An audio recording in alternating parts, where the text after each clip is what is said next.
And we are back. A big welcome if you just tuned in. Stay with us for the rest of the show. We implore you. And there's so much to benefit from the conversation today, I promise you. Yeah, there is. And some time ago, the Minister of Women Affairs, Mrs. Pauline Talen, identified the low number of Nigerian women in politics particularly and other leadership positions as one of the major setbacks, to the country's development. Now, is there any truth in this assertion? We shall critically dig deeper into this later on. Now, first, let's look at some interesting developments in the week. A lot of them for you, I believe, but we could look at just one or two. Yeah, and really we can't miss the train mishap. Was that interesting? In Lagos. Well, we caught our attention.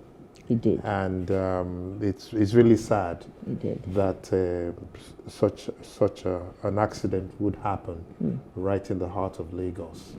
I think the bus driver, probably wasn't patient enough and tried to make a quick dash across the level crossing. And, he got...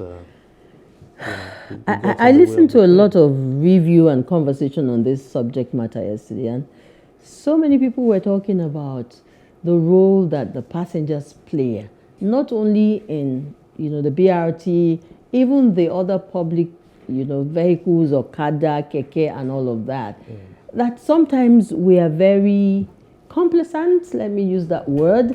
Passengers, your life is in the hand of somebody that you probably don't know where he's coming from, whether he's under any influence or not. And then you comfortably sit in there and you're quiet, whether he's overspeeding or he's rough driving, whichever. The passengers are so mute. I agree with that, but I think from the stories that we've been hearing, in this particular instance, a lot of the passengers, tried to caution the driver, and he had an earpiece. Wow. In his That's a red flag. So from what we hear, I'm sure driver. It's still under investigation. But you see, the point here is that we need to be a lot more disciplined as road users. Disciplined as users. From the stories we're hearing, I don't think that really came into play. But we would like to condole the families of those who lost their lives and even those who were hurt. Yeah, who are still in hospital under treatment. And another thing that, I don't know whether it sat well with you, but it didn't sit with, and it hasn't sat well with me for weeks, is the back and forth thing about what money we can spend and what we cannot spend. Now you go to the banks, you're getting the 500 and the 1,000, but the market isn't. The people who are selling out there are still not picking the money, collecting the money from you. So is it still, has it been accepted as a legal tender or not? No. I think this record is going to keep playing, until after the election. Until the thing cracks and breaks. Until after the elections. Let's see what happens after the elections. And we were hoping that will be over this week with the election by today. Now we're moved another week forward. Let's see what will happen. Anyhow. Wow. All right.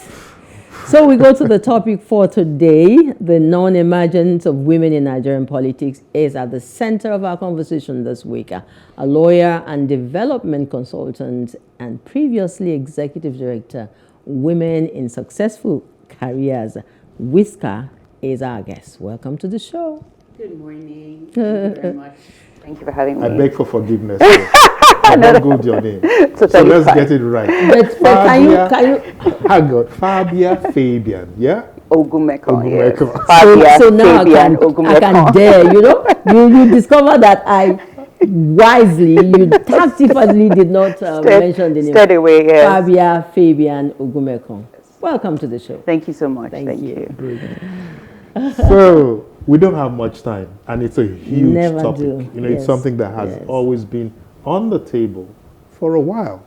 Now, our first question, seeks to locate our women in the ongoing elections, and we simply ask the question: where are our women politicians? You want to offer us an answer to that? Well, I'll take a stab. Where are women? I think they're there, right? Our women are there. Our women are available and around, but there's certainly a lot of barriers and a lot of challenges that I guess then makes you ask the question. Well, yeah.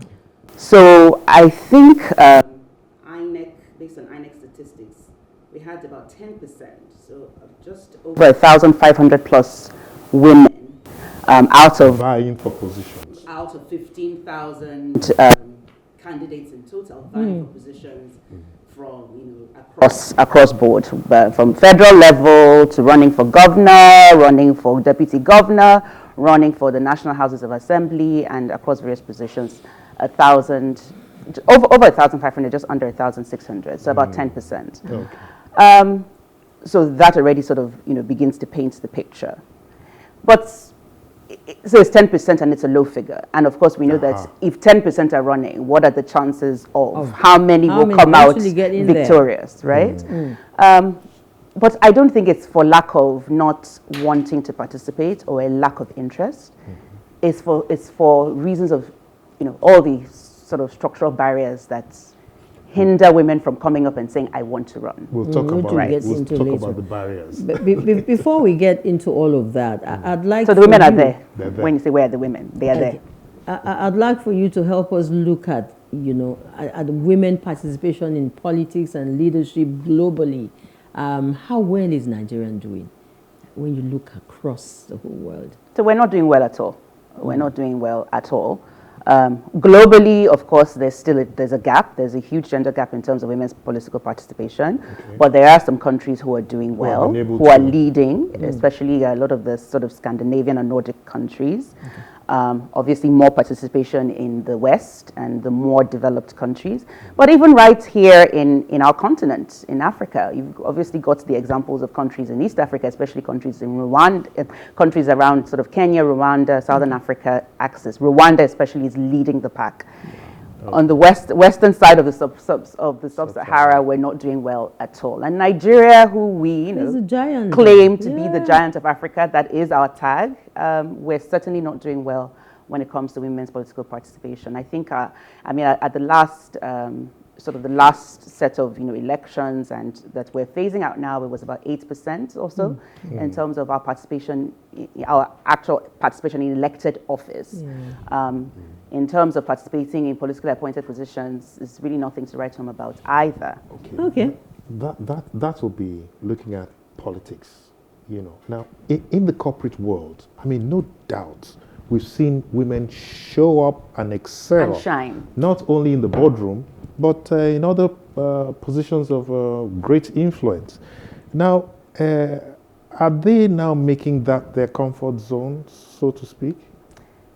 So that's an interesting question, and I don't necessarily think so, right? I think that, in fact, really, okay, what are we talking about when we say, we're doing well, right, in the corporate sector? In the corporate sector, it's, I think in terms of women who hold executive positions, it's about 20% or thereabouts. In terms of women who hold board directorships, it's about 25%. Globally, interestingly, when you look at the global averages, Nigeria is actually, in that side, not doing badly at all. Yeah. But then we're talking about 25% at the end of the day, right? 50% of the population of our country, 50% of the global population are women, right? So when we're talking about 20%, 25% and applauding ourselves that, oh, we're doing well, I think, that's just, we are making progress, but it's just progress, right? Yes. But back to your question in terms of, is it a comfort zone? I don't really think it's a comfort zone. I just think it's where the barriers to entry are lower, right? To get into the corporate workforce, you need to be educated, you need to be technically competent, and a bit of luck on your side, right? But everyone, the recruitment processes, especially at the level of entry, is open for everyone. You begin to see the barriers in the climb as you begin to rise up the managerial ladder and the leadership positions, and it begins to taper down. Yes, but in terms of entry, right, which is the difference between the private sector and politics. Okay. With politics, there's a financial implication that already is a barrier, and many other structural barriers. So it's easier, right, to get in. You don't have to prove too much to be part of the workforce. Yeah. Okay. So I don't think it's a matter of comfort. I think it's just that the barriers are lower. Excellent. Now, many have argued that women make better managers than men, and that they are more diligent, more powerful, and more importantly, they are more transparent. You would think that the society will galvanize, will make it a point of duty to get these women, to lead, especially in politics. Yeah. So you're right. So two things. Society is galvanized. I think, society is galvanizing. We're having these conversations. The fact that we're having these conversations means that we continue to advocate. The business case has already been made, which is the truth, right? Economically, politically, socially, particularly economically and socially. Perhaps we're still working on the socio-political, space, but a nation cannot fly on half a wing, right? We have 50%, of this country's population that are women. It makes economic sense that everybody should be sort of, in the labor space, in the labor market, and pursue economic progress. So I think I lost your question there for a second. But I was just asking that if everybody believes that women make better leaders and are more trustworthy and all of that, why aren't we pushing more women? So why in the first place? Is that correct? So I wouldn't say that women make better leaders. I would say both women and men have the potential to be great leaders. Okay. To be great leaders, to be great managers. It's about opportunity meeting preparedness. It's about having the support structures that build capacity. That happens a lot in the corporate sector, right? A good private sector corporate institution today should be thinking about talent building, whether it's female or male. That's where equity comes in. That's where equity comes in, right? So women, we have the innate, we recognize that we have all it takes to be good leaders. We are nurturers, we are carers, we are empaths, we are multitaskers, we are strategists, and all the things that build for great leadership. You're all of that. We're all of that and more. We're all of that and more. And so, yes, we make great managers, but there's also the support system and the networks that are required to continue to help us build on that. Society is galvanizing, but I think also women ourselves have a role in, lifting each other up, building networks such as the network, for example, that I am still a part of, Women in Successful Careers, building capacity, through mentoring, through sponsorship, through coaching, through, just having a community to show and role modeling to say, look, she's done it. If she can do it, so can I. And that happens a lot in the private sector, not so much in politics, but aluta continua. Let's for a moment imagine that I'm on the side of the women. Yes, I want to you try. should be. And I am. And I want to try and see if we could strategize a little bit to see how women can, would move up. One would imagine that women will be able to align with the youth naturally or quite easily to be able to form, to put up a formidable alliances and to break this ceiling, so to speak. What would you? So I mean, that's an interesting question, and I'm sort of, should I say, mixed. I don't really know if it's alignment in a way, right? Because, in the youth population, of course, it's made up of men and women. So when we say youth, we already have women in the mix. If you're talking about older women, for example, but, I think we've seen that. We've seen that, especially in these elections, if we're speaking from a political, standpoint. It's just that we cannot stereotype or sort of pigeonhole women in that way to say, women align with the youth, in the sense that we're women and we're human beings and we're allowed to sort of move in whichever direction we choose to, right? We are allowed to move across party lines. Our ideologies will not always be the same, right? But whatever it is, we're all pushing for progress. So if I belong to the youth movement, for example, so I'm in the youth party, or now, as we've seen with this insurgence of the Labour Party, but I can also be across party lines and still want to promote.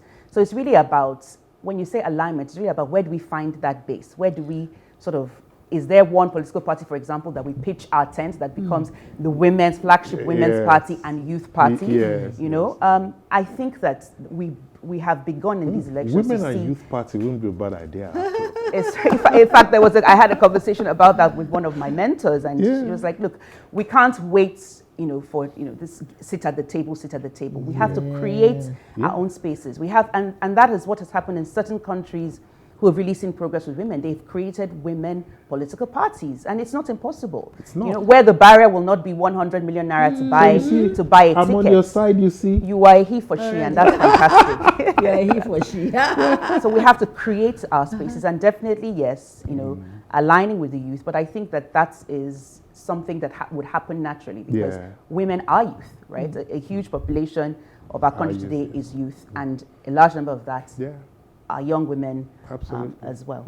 Okay, a long time ago, I don't know if it's still, the issue now, this thing that limits women from actively participating in politics, culture was said to be one of them. Is culture still a drawback? Absolutely. And what are the other factors that, make it almost impossible for us to have more and more and more women? Yes.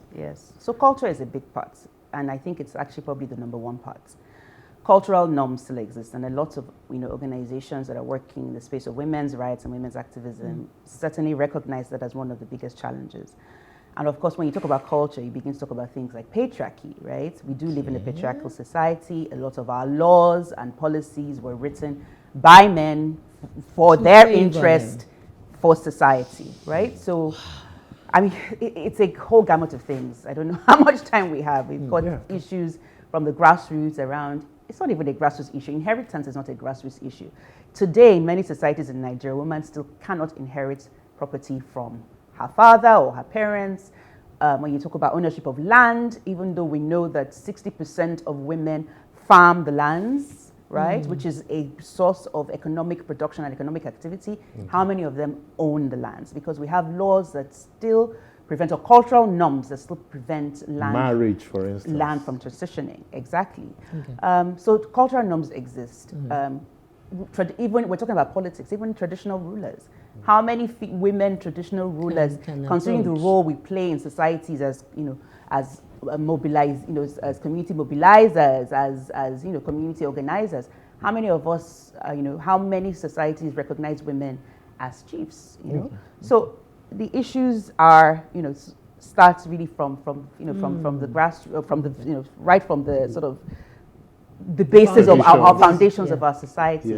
Talk about socialization, and the kind of things that we say that women should do, girls should do or should not do, starts from a very, very young age. Even in terms of even the kinds of activities we allow and train our boys to do and expect our girls to do. So cultural norms cannot be, it's a fundamental part, and a lot of organizations, we know that there's a lot of work to do there. Other barriers are policies, policies. So we have cultural norms, we need to shift cultural norms. We also need to level the playing field, and leveling the playing field comes with ensuring that, our policies, our laws have to help. So people talk about affirmative action, and some people say affirmative action is not tokenism, it's necessary.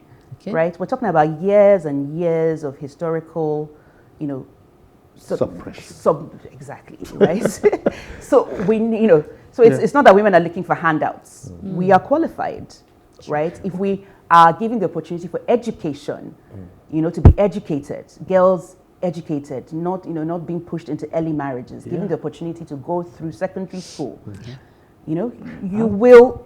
Even for us as a society, we'll begin to see those shifts. That I'm Director surprised. is telling us we have 3 minutes left. Which is why I want to quickly throw this in. Financial independence. I'm surprised you haven't picked on that. Oh, well, there's more to say. There's more to say. But you see, financial independence comes, we've talked about it in certain, in some ways. You have to be educated. You have to, have the opportunity to, have those opportunities, right? That then translates, or rather, what is opportunity means preparedness. Yes, you have to be prepared, right? And preparation starts with the opportunities of getting a good education, having access to education, not having your education truncated in the early years. that then prepares you for the opportunities. It's when you are in positions of opportunity that financial, independence then comes in. Financial independence then leads to us playing in the spaces that, we should be playing in. Yeah, that's right. Which, and of course, finance as a barrier to entry in politics is a whole, issue to be discussed. I don't know if we have time. Wow. All right. You have to bring me back. We'll have to bring you back. Really, I can throw in one. So many people say that women are simply suppressed. Certainly no one will hand over power to them on a platter of gold. They have to fight for it and earn it, like you said earlier. So advise and give a few words of encouragement to the women out there who probably have that interest in going into politics, but they don't know how. I don't like the idea that we have to 30 fight. 30 seconds. Yes, I don't like the idea that we have to fight for it. Unfortunately, that's where we find ourselves. Like I said, the business case for women's inclusion, equity, and equality has already been made. It makes sense for us as a country to ensure that women can participate across all spheres of life. However, we need more support. We need more networks, women's networks. We need male allies to fully believe, understand, and walk the journey with us. I believe there's hope ahead. I'm not sure what the results of this last elections will be like, whether our numbers will move. The fear is that actually we will be going back. But we just have to believe that we belong in these spaces and continue to forge ahead. How many deputy governors do we have female? Anyone in this dispensation? No. In this current dispensation, I know the deputy governor of Rivers State is a female. She's now moved into the Senate. I'm not sure what the statistics are. So we already have an idea. Well, we have an idea. Never had a governor though in the history of our democracy. Across 36 states, no female governor. We hope that the first one will emerge in Senator Benani. Okay. We hope, and we're hopeful. Well, I can say to you that I can't wait. I can't wait to see that day when women will take charge, right? We need more heroes. And the point you've made strongly today is that we must make a change. That we'll have our female population, finding meaning, seeing. Getting that purpose. Absolutely. It's not about taking over. It's about working side by side. And being involved in Nigerian politics. I mean, it's like your show, working side by side. It makes for more interesting engagement and interaction. Well, I haven't seen it today. So we really want to appreciate your contribution to this program. It felt like just 5 minutes. I know. And like we said, we would find another opportunity to bring you on. The women issue is plenty. And this is a family show, and a woman is integral to it. So from time to time, we will have you show up and talk to us about how women are doing in Nigeria. Great to be here. Okay. Thank you so much once again. It's still Today with John and Helen on Plus TV Africa. We'll take a very quick break. Remember, John told you that we're looking at 2 subject matters today. That's the first one done and dusted. The next will be looking at how you can get your garden. Wellness in the garden. Yes. And Dr. Ijewere will be joining us in just a moment. Please don't go away. We'll be back. Elections are a very essential part of any country's political process and progress. They are very expensive for the government, electoral body, and the candidates, particularly for female candidates in Nigeria. The United Nations has scored Nigeria low in the area of women participation in politics.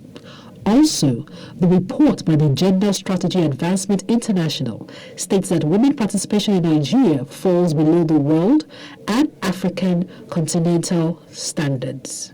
Most female candidates in Nigeria need a lot of financial support in raising funds because of the expensive nomination forms, party fees, and running a campaign office. In bridging this gap, Women in Successful Career, Whisker, in partnership with Chimamanda Adichie, organized a non-partisan fundraising in compliance with the campaign finance law in Nigeria.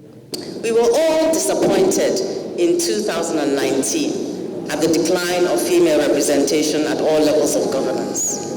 The percentage of female representation is currently at a dismal 3.6%. The picture is not likely to be very different, to be honest, in the 2023 elections, unless people like you and I come together, as we are doing today, to change the narrative, to change the landscape. I think that because of the challenges women face, because of the socialization women experience, that women are more likely to do things differently. Women are more likely to think of consensus, for example. Women are more likely to put their ego aside. But on the other hand, I do not think that the case for women is that they're better. I think the case for women political candidates and political representation is that women are full citizens. And if we want a more perfect democracy, then we should want better representation. The candidates presented their manifestos and spoke about their need for finance during the fundraising. The importance of female representation in politics also takes center stage. Women make up half the planet. So when you have a situation where women are 8% of representation, they're not representing society. And it's really that simple. And also women and men lead very differently. So there's the empathy that a woman brings to leadership, and people talk about it. And the other flip side, if women are good enough to head companies, to head homes, to head businesses, why shouldn't they be in political leadership as well? This may just be one step in creating solutions to increase female representation and participation in Nigerian politics. Fabia reporting for Plus TV News.